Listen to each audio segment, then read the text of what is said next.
asalaamaaleykum waa Sénégal asalaamaaleykum waa àdduna bi asalaamaaleykum mbokk internet yu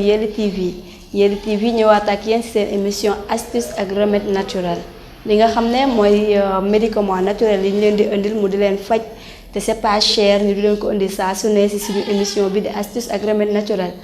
tey ñu indil leen suñu thème du jour nekk li nga xam ne mooy maux de ventre. mais voilà ñu siy dugg rek comme ni ma leen koy waxee abonné leen suñu chaîne Yelli TV bés cloche bi pour que vidéo buñ dugal balaa ko kenn di am yow nga jot si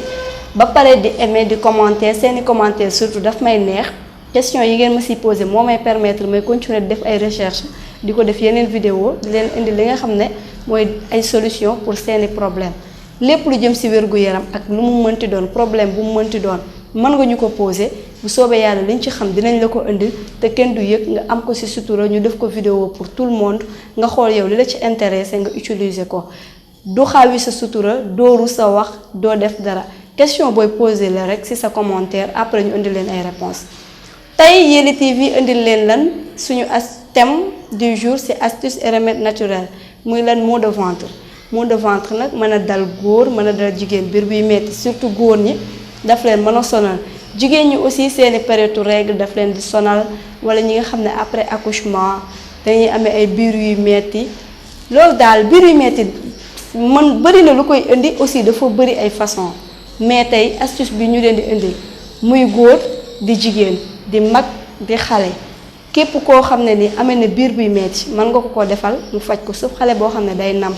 xale boo xam ne à partir de 5 ans borom mën na ko utiliser muy mag di ndaw di góor di jigéen xale à partir de 5 ans 5 ans jëm suuf du ko mën a utiliser juróomi at jëm suuf doo ko mën a utiliser mais juróomi at jëm kaw muy góor di jigéen mën nga ko utiliser boo amee li nga xam ne mooy biir buy metti dina la saafaraal dina ko faj te du jar ngay jënd ay garab du jar ay ordonnance et tout da nga koy naan loo xam ne yow yaa koy defaral sa bopp la naan ko biir bi lu mu mënti doon muy biiru règle di biir buy metti pour góor di biir boo xam ne après ci accouchement nga ko jëlee wala loo xam ne da nga ko lekk mënoo ko digérer muy metti sa biir lépp loo xam ne mooy maux de ventre daal astuce bi ñu leen di indil tey daf koy faj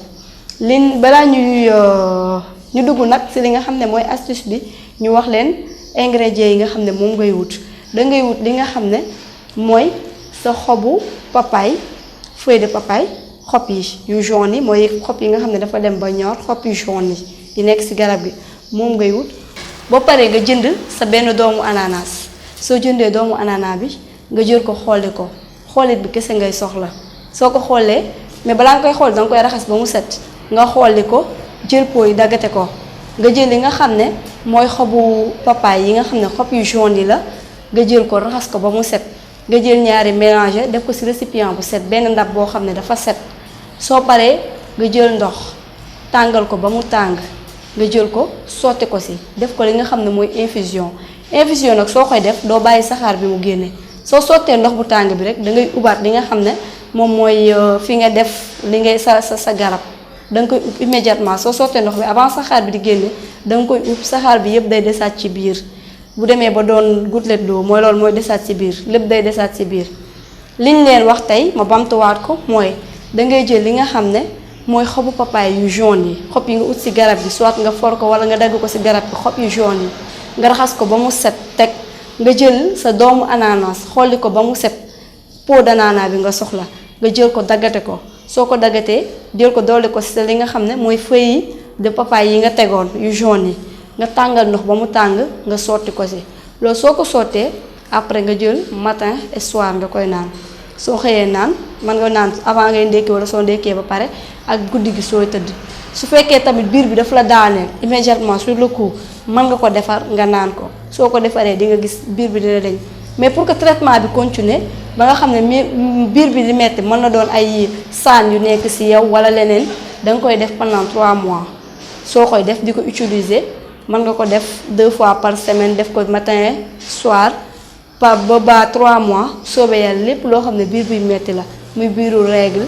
di biiru beneen bu mënti doon saan wala ke lu mënti doon daal dina ko saafara tey loolu lañ leen indiloon ci seen émission astuce ak remède naturel ci Yelli TV di leen jox dig daje ba beneen yoon di leen wax bu leen fàtte abonné ci chaîne bës cloche bi pour am vidéo yi seen question maa ngi koy xaar merci.